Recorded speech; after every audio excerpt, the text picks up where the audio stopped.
নমস্কাৰ সুপ্ৰভাত জ্যোতিষাস্ত্ৰ হিতান্তিৰ মাজলৈ মই নিদিতা শইকীয়া সকলোকে স্বাগতম জনাইছোঁ। প্ৰতিদিনৰ পুৱাৰ দৰে আজিও আমাৰ সৈতে উপস্থিত আছে জ্যোতিষাস্ত্ৰবিদ কেৰয়ং ডাঙৰীয়া। দাদা আপোনাক স্বাগতম জনাইছোঁ আমাৰ অনুষ্ঠানৰ মাজলৈ। ধন্যবাদ, নমস্কাৰ। আজি আমাৰ অনুষ্ঠানৰ আৰম্ভণি কৰিব বিচাৰিছোঁ গ্ৰহগতি আৰু যাত্ৰা সন্দৰ্ভত। হয়, আজিৰ গ্ৰহগতিসমূহ এনেধৰণৰ: শনি মীন ৰাশিত বহি আছে, ৰাহু বহি আছে চন্দ্ৰৰ লগত কুম্ভ ৰাশিত, আজি ৰবি বহি আছে তুলা ৰাশিত। আজিৰ দিনটোত লগ্ন বুধ আৰু মংগল বৃশ্চিক ৰাশিত বহি আছে, শুক্ৰ বহি আছে নিচস্থ হৈ কন্যা ৰাশিত, আৰু কেতু সিংহ ৰাশিত, বৃহস্পতি আজিৰ দিনটোত কৰ্কট ৰাশিত বহি আছে।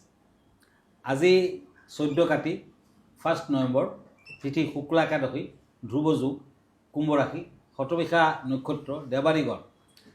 যাত্ৰা শুভ। আজিৰ দিনটোত অমৃত যোগ দেখা যায়। পূব দিশত অৱশ্যে যাত্ৰা নাই। শুভকৰ্ম, দীক্ষা, আৰোগ্য স্নান আদি। দিনটোত উৰহি খোৱা নিষেধ। এতিয়া আহিছোঁ আজিৰ দিনটোৰ ৰাশিফললৈ। প্ৰথমতে মেষ ৰাশিৰ ফলাফল। দুখন কাৰ্ড লৈছোঁ, এজ অফ চৰ্টছ এণ্ড কাপছ। এই দুখন টেৰট কাৰ্ড মতে মেষ ৰাশিৰ জাতক জাতিকাসকলৰ কৰ্মস্থানত শুভ ফল বৃদ্ধি হ'ব, বিদ্যাত শুভ ফল, কিন্তু শত্ৰু বৃদ্ধিৰ যুগ প্ৰবল। প্ৰেমত শুভ ফল। শত্ৰু নাশৰ বাবে আজিৰ দিনটোত এটি সোণৰ আঙুঠি কনিষ্ঠাত পিণ্ডক কেতু গ্ৰহৰ মন্ত্ৰ মাতক, ভাল হ'ব। ব্লু কালাৰ লাকি, পিংক কালাৰ আনলাকি। বৃষ ৰাশি তৰাজ, কাপছ এণ্ড পেণ্টাকলছ। বিদ্যাত সুফল পাব, ব্যৱসায় বাণিজ্যত নতুন সুযোগ আহিব, কৰ্মৰ ক্ষেত্ৰত প্ৰশংসা থাকিব।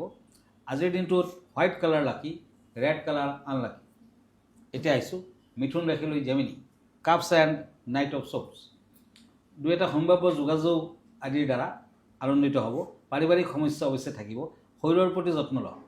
মিথুন ৰাশিৰ জাতক জাতিকাসকলে আজিৰ দিনটোত শংখৰ আঙুঠি আৰু লোহাৰ আঙুঠি একেলগে ৰিং ফিংগাৰত পিন্ধক, সুফল দিব। Red colour lucky, black colour unlucky.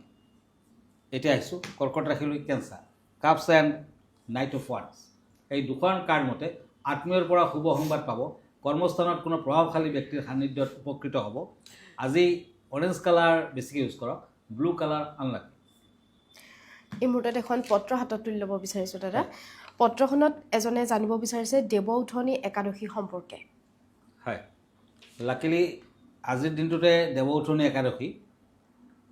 আচলতে এই একাদশী যদি আপুনি পালন কৰিব পাৰে, একেবাৰে নিৰ্জলা উপবাসত থাকি কেনে পালন কৰিব লাগিব, অতি সোনকালে শুভ ফল লাভ কৰিব পাৰি।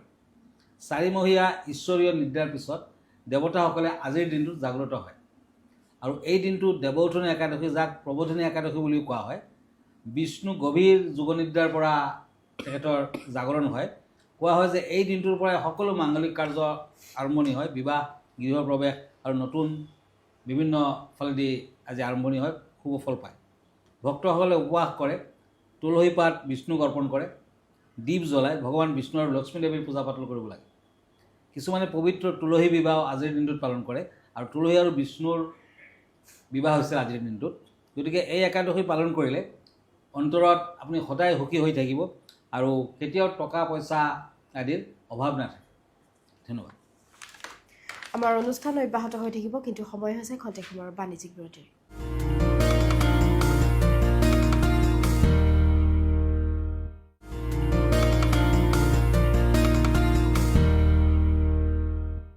বাণিজ্যিক বিৰতিৰ পাছত জ্যোতিষাস্ত্ৰ হিতান্তিৰ মাজলৈ স্বাগতম জনাইছোঁ।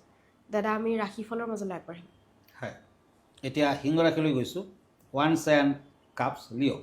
কোনো অশুভ সংবাদ পাব পাৰে, পাৰিবাৰিক শুভ, কিন্তু পৰিৱেশ অনুকূল থাকিব। আৰ্থিক দিশত শুভ ফল। আজিৰ দিনটোত সিংহ ৰাশিৰ জাতক জাতিকাসকলে 3 ধাতুৰ আঙুঠি ৰিং ফিংগাৰত ধাৰণ কৰক, ভাল হ'ব। ৰেড কালাৰ লাকি, গ্ৰে কালাৰ আনলাকি। এতিয়া আহিছোঁ কন্যা ৰাশিলৈ, কাপছ এণ্ড কিং অফ শ্বপছ। এই দুখন কাৰ্ড মতে কৰ্মৰ সূত্ৰে দূৰ ভ্ৰমণ কৰিব পাৰিব। আজি বিভিন্ন কৰ্মত উন্নতি দেখা যায়। প্ৰেমত শুভ ফল। Yellow colour lucky, black colour unlucky. এতিয়া আহিছোঁ তুলা ৰাশিলৈ, পেণ্টাকলছ এণ্ড ওৱান্স। লিব্ৰা, শৰীৰ কিছু উন্নত, যোগ্য ব্যক্তিয়ে মান সন্মান পাব। ৰাজনীতিৰ লগত জড়িত ব্যক্তিসকলৰ ব্যস্ততা বৃদ্ধি পাব।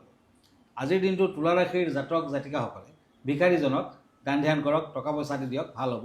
ব্ৰাউন কালাৰ লাকি, অৰেঞ্জ কালাৰ আনলাকি। এতিয়া আহিছোঁ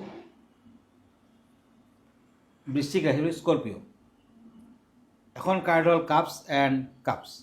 এই দুখন কাৰ্ড মতে ব্যৱসায় বাণিজ্যত মধ্যম ফল। বিদ্যাৰ্থীসকলে সতৰ্ক থাকক। প্ৰেমত শুভ ফল। পাৰিবাৰিক অশান্তি হ'ব পাৰে। আজিৰ দিনটোত নিজৰ লগত কেইটামান বেলপাত ৰাখক, ভাল হ'ব। Pink colour, green colour lucky, black colour unlucky. দাদা আজি বিষয় কেনেধৰণৰ আছে আমাৰ দৰ্শকসকলৰ বাবে? হয়, আজিৰ বিষয় হ'ল ৰবি যন্ত্ৰ, ৰবি গ্ৰহৰ যন্ত্ৰ, সূৰ্যৰ যন্ত্ৰ। ৰবি যন্ত্ৰ ঘৰত ৰাখিলে সকলো সমস্যাৰ পৰা মুক্তি পাব পাৰে, সুখ শান্তি সমৃদ্ধি কঢ়িয়াই আনে। ৰবি যন্ত্ৰৰ প্ৰাণ প্ৰতিষ্ঠা কৰাৰ সময়ত পৰিয়ালত সকলো দেৱ দেৱীৰ পূজা পাতল কৰিব লাগে। এই যন্ত্ৰ মাটিত পৰি যায় যদি তেতিয়া অৰ্থহীন হ'ব, ভৰিত লাগিলেও বেয়া। ধাতুৰ বিপৰীতে ভোজ্যপত্ৰত অষ্টগন্ধাৰ চিয়াহী দি ডালিম গছৰ ডালেৰে কলম বনাই এই যন্ত্ৰ প্ৰস্তুত কৰিব পাৰে। মানুহে সূৰ্যযন্ত্ৰ ঘৰত ৰাখে সন্মান বৃদ্ধি আৰু সফলতাৰ বাবে। সূৰ্যৰ অশুভ প্ৰভাৱে উচ্চ পদত যদি আপুনি যাব খুজিছে তাতেও বাধা থাকে, চকুৰ বেমাৰ আজাৰ হয়। গতিকে আপুনি সূৰ্যযন্ত্ৰ ইউজ কৰিব পাৰে। ৰবিবাৰে ৰাতিপুৱা গা পা ধুই সূৰ্য প্ৰণাম কৰক। গুড়, তাম আৰু ৰঙা ফুল যিকোনো মন্দিৰত নতুবা পুৰোহিতক দিয়ক। ৰবি যন্ত্ৰ পূজা কৰক। ওম হ্ৰিং হ্ৰিং হৰং স্বঃ সূৰ্যায় নমঃ এই মন্ত্ৰ জপ কৰিব লাগে। তেতিয়া ৰবি যন্ত্ৰ সদায় জাগৰিত হৈ থাকে আৰু আপোনাক উপকৃত কৰিব। আপুনি নিশ্চয় ফল পাব। দাদা আমি পৰৱৰ্তী ৰাশিফলৰ মাজলৈ আগবাঢ়িম। হয়, এতিয়া আহিছোঁ পেণ্টাকলছ এণ্ড কাপছ, ধনুৰাশি, চেটেৰিয়াছ। ব্যৱসায় বাণিজ্যত নিজৰ দক্ষতা বজাই থাকিব। দূৰ সম্পৰ্কীয় আত্মীয়ৰ পৰা কষ্ট পাব পাৰে, শত্ৰুক প্ৰশ্ৰয় নিদিব। আজিৰ দিনটোত ধনুৰাশিৰ জাতক জাতিকাসকলে গাই গৰুক মিঠা ৰুটি খাবলৈ দিয়ক। ক্ৰীম কালাৰ লাকি, আজিৰ দিনটোত ব্ৰাউন কালাৰ আনলাকি। এতিয়া আহিছোঁ মকৰ ৰাশিলৈ, কাপছ এণ্ড চেৰিয়ট। কেপ্ৰিকৰ্ণ, কৰ্মত মধ্যম যদিও 2 বজাৰ পিছত ভাল। মনৰ শক্তি অটুট থাকিব আজি। বন্ধুবৰ্গৰ পৰা দূৰত থাকক। Blue colour lucky, red colour unlucky. কুম্ভ ৰাশি, চৰ্টছ এণ্ড ওৱান্স। একুৰিয়াছ, বুদ্ধিজীৱী আৰু পৰিৱেশ প্ৰেমীৰ বাবে অনুকূল সময়। বন্ধুৰ উপদেশত উন্নতি কৰিব পাৰিব। হঠাৎ দুশ্চিন্তা বৃদ্ধি পাব। আজিৰ দিনটোত ব্ৰাউন কালাৰ লাকি, অৰেঞ্জ কালাৰ আনলাকি। এতিয়া আহিছোঁ মীন ৰাশি, কাপছ এণ্ড পেণ্টাকলছ। এই দুখন কাৰ্ড মতে দিনটোত আশা কৰা ধৰণে ধনৰ আগমন হ'ব। অযথা চিন্তাই ক্ষয়ক্ষতি কৰিব পাৰে। সন্তানৰ বাবে শুভ ফল। আজিৰ দিনটোত মীন ৰাশিৰ জাতক জাতিকাসকলে দুখীয়া ল'ৰা ছোৱালীক চকলেট খাব দিয়ক। Brown colour lucky, red colour unlucky. দাদা ধন্যবাদ জ্ঞাপন কৰিছোঁ। যিহেতু আমি অনুষ্ঠানটি শেষ কৰিব লাগিব, অনুষ্ঠানটি শেষ কৰাৰ পূৰ্বে আপোনাৰ ঠিকনাটো এবাৰ দৰ্শকসকলক জনাই দিব। এভৰি ছানডে ৰাতি 10টামান বজাত আপুনি মোক প্ৰাগ নিউজত লাইভ প্ৰগ্ৰামত পাব। আৰু আপুনি যদি মোৰ ফেচবুক পেজ ফ'ল' কৰে, কিৰো য়াং ৰত্ন কুবেৰ বুলি আপুনি ফ'ল' কৰিব পাৰে। মই ইনষ্টাগ্ৰামত আছোঁ, মই ইউটিউবতো আছোঁ। আমাৰ ঠিকনা astrologer Kiro Yang, Ratna Kuber gems and jewellery, Manipuri Basti, Paltan বজাৰ, গুৱাহাটী 7। ফোন নম্বৰটো হ'ল 8822291171। আমাৰ ইমেইল এড্ৰেছটো হ'ল kiroyangastrologer@kiroyang.com। ধন্যবাদ, নমস্কাৰ। আৰু ইয়াৰ লগে লগে মই নিদিতা শইকীয়া জ্যোতিষশাস্ত্ৰ সিদ্ধান্তিৰ পৰা বিদায় লৈছোঁ। ধন্যবাদ।